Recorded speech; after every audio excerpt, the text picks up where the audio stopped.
Let's go. Hello, my name is Ed Francis. I'd like to thank GDC Partners and Dave for inviting us back this year. I also want to introduce my partner, Brian Krebs, who has responsibility in the company for retail banking, mortgage, private banking, and marketing, and all kinds of other things. He's one of our key partners and executives in the company. We look a little scruffy today. We're doing No Shave November.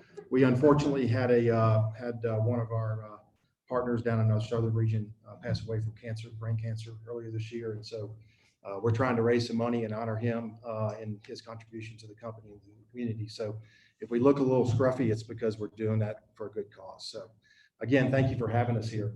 Let me tell you a little about the InBank story, Brian, if you could just advance me one thing. Give you a little history. I'm a 32-year veteran in the business. I spent the last, well, it's been a while since then, but I spent the last 20 years in South Louisiana, if you can't tell my accent. I was an executive with Hancock Whitney Corporation. I joined that company in 1997 and was the commercial banking executive for the majority of that career. And we grew that bank to about $25 billion before I left and decided to come out to Colorado, where I have a lot of roots. My family has been here. My dad's been here for a long time, and my brother, who's actually working with us today. So I'm really glad to be in Colorado. This environment is incredible for us, the banking environment. We find ourselves in a situation where we are the emerging commercial bank in town, and it's really been a blessing for us to be able to take advantage of this opportunity. PPP just exposed a lot of the things that the big banks struggle with, and exposed us for being able to take care of folks when relationships really matter. So just a little history of the bank. The bank was formed in 1918. It was formed by an Italian immigrant by the name of Joe Delisio, who came to America like many other immigrants looking for a way to find a living for his family. He was working in the coal mines near Raton, New Mexico, and then in 1913 decided that he was going to go form a general store. As part of the general store, Delisio Brothers, in Raton, New Mexico, he started taking deposits from his customers who would have credit balances, and he was keeping these deposits or these credit balances in cigar boxes and writing their names on them. And over a period of time, about 5 years, he accumulated several thousands of dollars, tens of thousands of dollars, and decided that he needed a safe place to keep the money for his customers, and decided to charter a bank. And in 1918, he named that bank International Bank. And why would you think a gentleman like that would name a bank International Bank?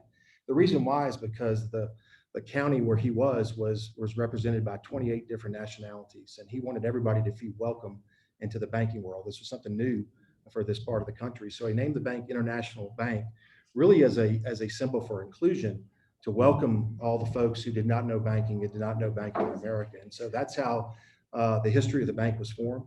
Mr. Delisio and the family sold the bank to the Moore family, which several of you folks from Denver will know. Ron Moore and his family bought the bank in the 1970s, and we were the lucky recipients to be able to buy the bank from the Moore family. We closed that transaction on June 21st, 2018. At the time, the bank was about $300 million in assets, and as I'll explain to you later as we go through the results, we're now sitting about $615 million in assets. So we've doubled the size of the bank in 2 years, and really improved the earnings power of the bank, and the balance sheet is very, very well positioned going forward. One of the big things that we focus on in our company is trying to drive a unique banking experience. Banking is a commoditized industry. My money is no different than the money across the street at whatever other bank, right? What makes us different is the people, the culture we bring, the way we deliver service, the way we deliver advice. We deliver more than just money. We deliver advice and service, and that's really what we founded the bank on. In order to do that, you have to do that uniquely, right? We have to have a unique culture to be able to deliver it. I'm going to let Brian talk about that a little bit as we go forward. But today, I want to give you an indication of where we are. You can see on the right side there in southern Colorado and Mexico, we're in Trinidad. We're #2 market share in Trinidad, and in Colfax County, we're #1 market share with offices in Raton, Springer, Cimarron, and Angel Fire. We had an outpost here in Denver. We bought the bank. It's off of Old Smoky Hill Road. We opened a new office here in the Denver Tech Center last year about this time, and we have an office up north that's an LPO where we house another banking team up there. So those are our locations in Denver. Brian is the guy that designed this and built this, and so I'm going to let him kind of take you through his thought process of the way we built the bank and the culture that we're building inside the bank. So Brian. Thanks, Ed. And this is a picture of our DTC office that we just recently opened. And One thing that I hope you notice right away is that it doesn't look like most banks that you've entered in. We believe that that most banks is not our model, and not a differentiator, and not something that is really all that attractive to many. So this is just a step in that direction. Our associates who called this office home, there might be a tap in there that you can't see, that you don't find at most banks, and a nitro coffee keg and all kinds of things. So this just gives a little sample of the way that we approach the business, maybe versus some of our competitors. And that brings us to kind of what makes us different. Entrepreneurial spirit is not something you generally see in banking, but we are entrepreneurs. A large group of the bankers that are with the bank now were on the ground floor and put their own money into the deal in 2018.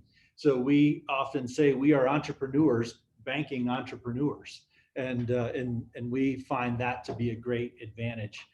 We value the personal and professional growth of our associates. Again, banking has been slow to catch up on some of these things, and we prioritize the growth of our associates personally and professionally, provide them opportunities to grow there. Culture is really important to us. Culture is a buzzword. It's almost become like service. Everybody's got great service. Everybody thinks they have great culture, but culture is intentional. Culture is top down. Culture is bottom up. Culture is middle out. So in every facet of our organization, all of our associates learn about what makes the InBank culture and how they can contribute and participate in that. Nimble and agile with customized solutions. PPP is a great example of that. We'll share some of the results that we had, but being able to respond to customer and non-customers alike in any time in a financial life cycle, particularly the one that we were faced with in March, extremely important. One phrase that we've kind of coined is technology for transactions and relationships for interactions. We believe technology is a tool, is an enhancement to the relationships, to the customer experience, not a replacement. Technology is not a replacement for relationships with our customers.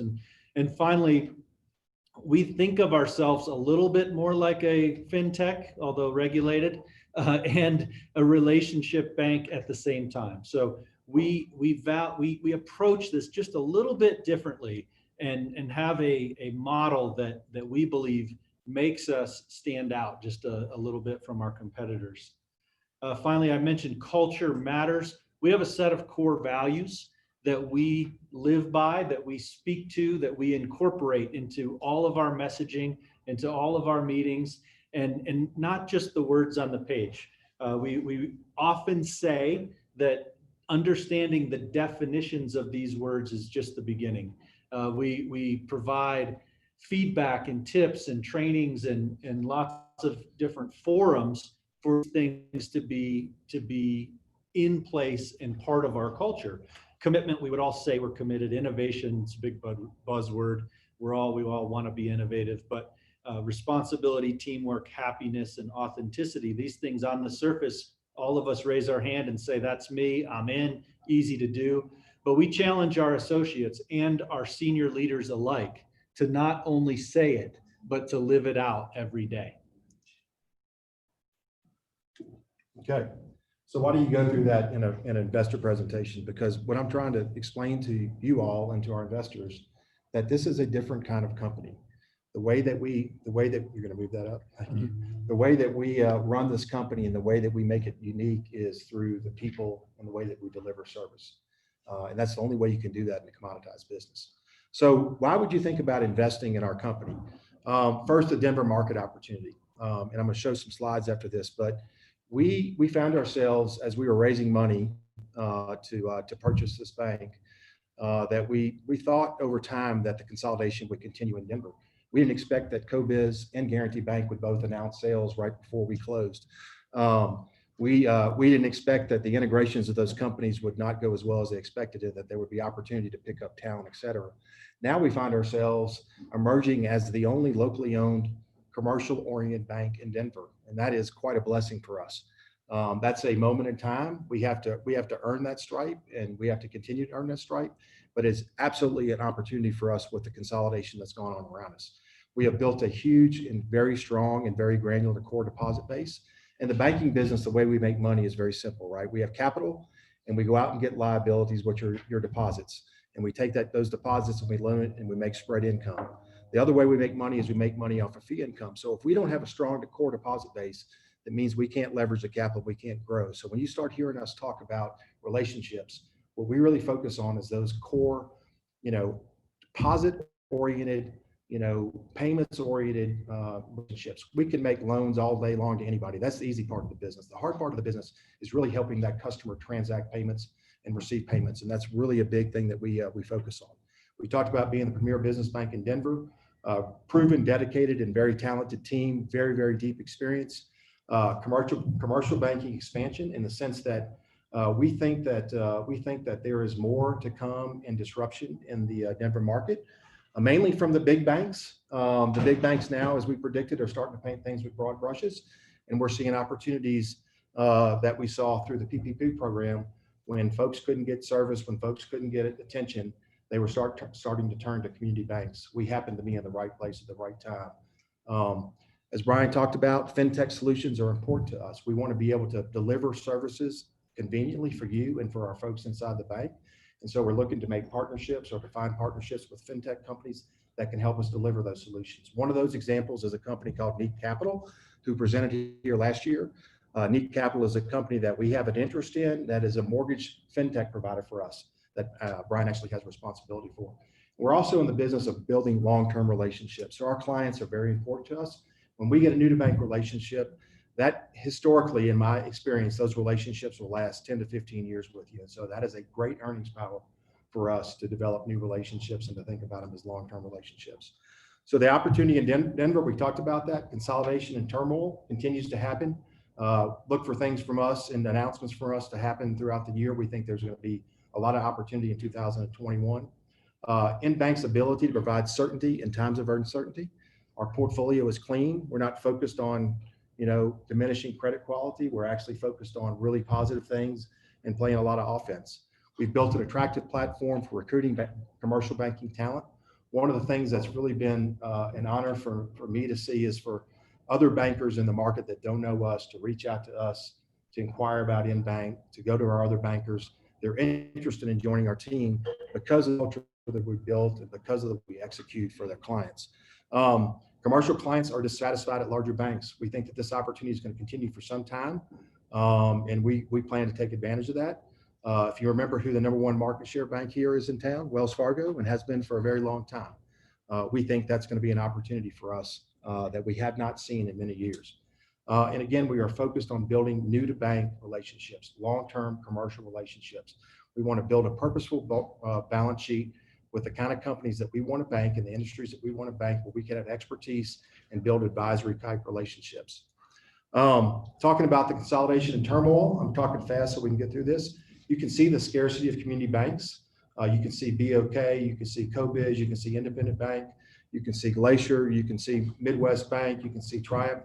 There's been a ton of consolidation. You see Citywide, where we have a lot of associates that came out of that merger.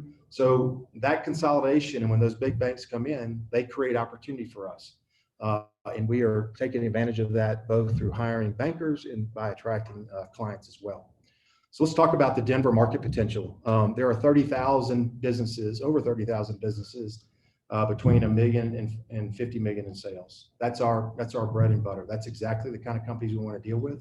We want to deal with the businesses that have an owner at the head, that are dealing with entrepreneurs, and you're making decisions with business owners versus management teams. And that's where we're really focused, and that's where we have our best value. Today, the Denver market share as of June of 2020 is $107 billion. 1% market share in Denver equals over $1 billion in Denver market share. So just think about that as you think about growth opportunity. And lastly, the FDIC market share in Denver has been growing 9.23% average. For example, when I came here in 2018, the market total market share was in the $80 million range. So we've seen about $25 million worth of growth in the last 2 years in total market share. This is InBank's market share. You can see that growth at 128% in 2018 to 2019, and then again 106% last year. That is the law of small numbers, but that is the #1 market share gain 2 years in a row as a percentage. That is something that we're very proud of, and we continue to take advantage of and think that there's great opportunity to continue that growth trajectory. Playing offense, obviously organic growth is our primary focus. That's the way that we grow our company, and we continue to focus on that in all of our markets. There are acquisition opportunities. This is a very tough environment for banks. It's why banks are on sale. And if you're a value-oriented investor, there are great opportunities to invest in this segment. We think that the smaller banks are going to continue to struggle because scale has gotten even more important as interest rates are gone lower and margin has gotten compressed. We think that there's going to be opportunities for us to do strategic acquisitions, not just acquisitions for the sake of acquisitions, but really thinking about strategic acquisitions that fit our market growth and our strategies that we want to carry out. We think that there's opportunity for recruiting and lifting out of experienced teams. We've been doing that all along, and we think that there's going to be more opportunity going into 2021. And again, creating certainty in times of uncertainty. One of the things that I did when I was at Hancock Whitney, we had a little storm called Hurricane Katrina in 2005. Woke up on Monday morning and our IT shop was gone, our deposit operations shop was gone, our loan operations shop was gone, our main office was out, and we had to figure out how to run the bank with really not having a bank. And I learned in times of disaster, the only thing you can do is lean into it and lead with certainty. And that's one of the things that I think helped our company as we thought about PPP. When we knew PPP was coming out, we got on the phone on Sunday night. We organized the team, said this is how we're going to do business, and on Monday we were ready to go to market. And so we were fortunate because the other banks were messing up, and we were there ready to handle those customers. But we were prepared, hopefully because of the experience that I brought to the team through some of those disasters that we lived through. The PPP impact: 580 PPP loans completed, almost 10,500 employees were impacted, $117,000 of total loans. And we earned about $3.6 million of fee income for that. And that's great. But really what we earned from that was about 350 new to bank relationships that is helping us grow our core deposit base, which has gotten us to the $615 million in total assets. That's really the result that comes out of that. And those relationships are things that are going to produce revenue for us for a long period of time. Our executive team got 160 years in the banking industry. All the folks that are on the team are local except for me. They've all worked in community banks, regional banks, and national banks. Really a very diverse and skilled team. They've all had previous involvement in acquisitions and in leading companies through integrations and those kind of things. Our board of directors, we have 10 directors that have been involved in banking. We have a very, very strong board. If you want to see who those folks are, I invite you to go to our website. We send them out there. 7 of those folks have Denver connection, and our board is really a strong part of our company and really a good backboard for me as well. Our bankers have all met their year-to-date goals for loans for 2020. They're actively involved in the community and doing things outside of the banking business to grow the awareness of the company and for them to do good inside of our company for the community. Our bankers are not, they're not the average run-of-the-mill young lady or young man who comes in the business. These are all 20+ year experienced commercial bankers who have a lot of relationships and a lot of knowledge. Our ability to customize solutions is not just because we can do it, it's because we can look at your business, we can understand it, we can give you advice, we can ask you challenging questions, and we can help you structure something that fits your business. It doesn't come out of a box, it comes out of somebody's mind who's got experience in helping you with transactions and financing your company. And that's how we make a difference. Forward-looking thinking services. Brian mentioned this. We're a big bank, technology-oriented company with a community bank touch. Our goal is to put as much technology in place so that you can self-service your own transactions. You don't have to always call the bank to get something done. But when you need to call the bank, when you have a problem, you got a person there that you know who to call, when to call, their phone number, their cell number, their email address, etc. And I can guarantee you will get a call back. And I can't promise that from every other bank in town. Our customized solutions around credit, we've talked about. Treasury management and payments is a big part of our investment. Our bank, we've invested heavily here. really the hardest part about running a business is not the financing. You guys that run businesses know that, right? It's the operations. How do I make sure that I've got good controls in my business? If I've got payments going on, if I got payments coming in, how do we actually do that from a technology standpoint? And so that's something we spent a lot of time on and put a lot of money into. Our business concierge team is a team. So when you decide to move your banking relationship, which is a pain, all the work normally has been on you to move that banking relationship. Well, you hand this over to the business concierge team. They set your accounts up. They go through all your ACH transactions, your wire transactions, everything's set up for you so that when you transition your account, the work is really done by the bank and not by the company. And so that's one of the things, the secret sauce that we want to get in place. Go ahead, Chris. Oh, sorry, slide over. I'm sorry. The other piece of this is the card platform. So payments today, the way that you do payments, how many people pay in cash? Very few. How many people still paying check? A few. But where things are going is either ACH rails or card rails. And so through our card rail program, where we actually have a card, you can integrate that into your payables platform, and we can give you rebates for those accounts payable transactions that you're taking on today. So we figured out a way to actually make your accounting department a revenue stream for the company through the card platforms and through the card rails, which gives you much better control as well as giving you some revenue back on those payments. We talked about our mortgage platform powered by Neat. You're going to see us in the future talking about fintech relationships to help solve commercial lending problems and onboarding of commercial client problems, to make that transaction and that ease of, or that pain of moving much easier, both internally for our bankers and for the customer, to make that experience a wow experience, which is not something the bank industry does. They don't give out a lot of wow experiences, but when you come to InBank, this is the results of our clients. I've been with Wells Fargo for 40 years. Your platform is so much more intuitive. People are so nice. The people actually answer the phone and they answer questions. It's that wow experience that we're able to deliver that not every bank in town is able to deliver, especially these days. So let's talk about a little bit of our results. Asset quality, I think, has been one of the big wins for us. You can see what our non-performing asset trend has been. It's going down very, very nicely. We're actually now below peers when it comes to non-performing assets. You can see what our past due trends have been. We actually had a blip there in the middle of the year. That was around one relationship that now has exited the company. But you can see where we ended up. Those are record lows for our past dues. So we are not concerned today about asset quality. I know that's been one of the fears out there, but our portfolio is performing very well, and we're doing great from an asset quality standpoint. That's 2 minutes, is that right? Okay, results.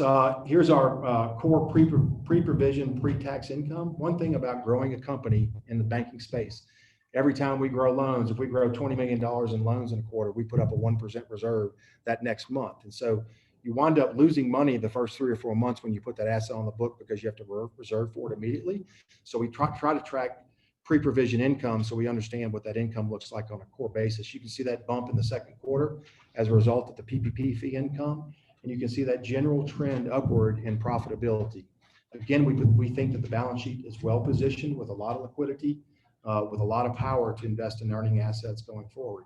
You look at our net loans, you can see that growth. We're up right above $400 million in net loan growth for the company, which is a really nice place. Of those loans, we talked about 117 million of those are PPP loans earning 1%.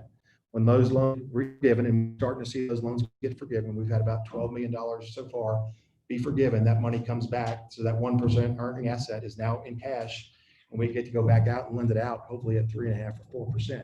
So you guys can do the math when you start thinking about margin increases of 200, 300 basis points and what that means to the company from an earnings standpoint. And then you look at our InBank cost of funds. This is one of the things that we've driven down significantly. We had a little bump up in September. Really, that was an accounting error on an account. If you normalize that, our cost of funds for the third quarter is a whopping 32 basis points. And we think that it's headed south from there. And then again, looking at our total assets, closed the quarter out at $617 million. This, ironically, is right on top of the plan that we showed our original investors when we were going out and raising the original $69 million. We expected to close out the year 2020 right at $620 million or $619 million. So we're right on top of our plan from a total asset and earnings asset size of the company. From an earnings standpoint, we're a little below, mainly because our non-interest income businesses are taking a little longer to get started than we expected. But overall, we're really pleased with where we are and think that the future is very bright. So if you want to talk to us, there's Brian, there's myself, and then Aaron'sbury Ball, who leads our investor relations and strategy for the company. And so I didn't leave much room for questions and answers. But you'll be around, right? But I'll be around. Yes, we'll be here this afternoon. So thank you again for having us. Thank you.